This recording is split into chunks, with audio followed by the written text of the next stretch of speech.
عرب کی جہالت، نبی پاک صلی اللہ علیہ وسلم کی سیرت اور ایک جادوگرنی کا واقعہ۔ بسم اللہ الرحمن الرحیم۔ السلام علیکم۔ کیا آپ جانتے ہیں کہ اسلام سے پہلے رومی، ایرانی، سمیری اور ہندی تہذیبیں کیا تھیں؟ کیا آپ نبی پاک صلی اللہ علیہ وسلم اور جادوگرنی کے واقعے کے بارے میں جانتے ہیں؟ کیا آپ جانتے ہیں کہ آپ صلی اللہ علیہ وسلم کی وفات کو شہادت کیوں کہا گیا؟ یہ سب کچھ آپ کو آج کی ویڈیو میں بتایا جائے گا۔ امید ہے یہ ویڈیو آپ کو پسند آئے گی، لہٰذا آپ سے گزارش ہے اس پاک اور خوبصورت ویڈیو کو آخر تک ضرور دیکھیے گا۔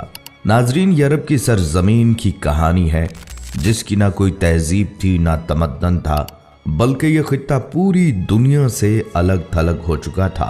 دعوت الہی انبیاء علیہ السلام کا اولین فریضہ ہے اور اللہ تعالیٰ انبیاء علیہ السلام کو دنیا میں توحید خالص کے قیام کے لیے مبعوث کرتا ہے۔ دنیا میں جس قدر بھی انبیاء کرام آئے ہیں، سب نے اپنی قوم اور لوگوں کو ان کے خالق کی طرف بلایا ہے کہ تمہارا معبود حقیقی خدا تعالیٰ ہے، صرف اسی کی عبادت کرو اور اس کی تمام تر صفات کے ساتھ اس پر ایمان لاؤ۔ آپ صلی اللہ علیہ وسلم کا دنیا میں آنا اور خاص طور پر عرب کی سرزمین پر آنا جیسے روشنیوں کی نوید تھی۔ جو انقلاب عظیم آپ صلی اللہ علیہ وسلم نے دنیا میں برپا کیا، وہ اس سے قبل نہ کبھی کسی آنکھ نے دیکھا اور نہ کبھی کسی کان نے سنا۔ کہانی شروع ہوتی ہے جب سرزمین عرب میں ہر طرف ظلم و ستم، جبر و تشدد اور وحشت و بربریت نے ڈیرے ڈال رکھے تھے۔ کفر اور ظلم و جہالت کی تاریکی نے عالم انسانیت کو چاروں طرف سے گھیر رکھا تھا۔ عرب کی حالت دنیا کے دوسرے خطوں سے زیادہ دگرگوں تھی۔ جہالت اور نفس پرستی کی وجہ سے ان کی اخلاقی حالت انتہائی خراب تھی۔ شراب نوشی، عورتوں کا عریاں رقص، لڑکیوں کو زندہ دفن کر دینا، لاتعداد بیویاں رکھنا اور والد کے مرنے کے بعد دیگر چیزوں کے ساتھ ساتھ اپنی ماؤں کو بھی آپس میں بانٹ لینا اور بیویاں بنا کر رکھنا یا فروخت کر دینا عام تھا۔ بعض قبیلوں کا پیشہ ہی چوری، لوٹ مار اور قتل و غارت گردی تھا۔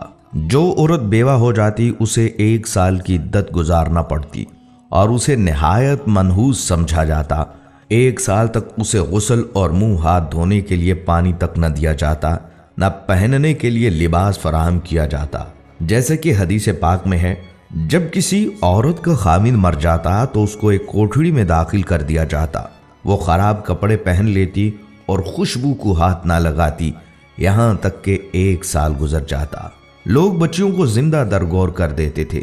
ان تمام برائیوں کے باوجود اہل عرب میں کچھ ایسی خصوصیات بھی تھیں جو آج کے مہذب اور ترقی یافتہ دور میں بھی ہمیں نظر نہیں آتی۔ مثلاً ایفائے عہد، حجاز کا عرب نہ کسی کا محکوم تھا اور نہ ہوس ملک گیری رکھتا تھا۔ شروع سے لے کر اس وقت تک کسی غیر نے ان پر حکومت نہیں کی۔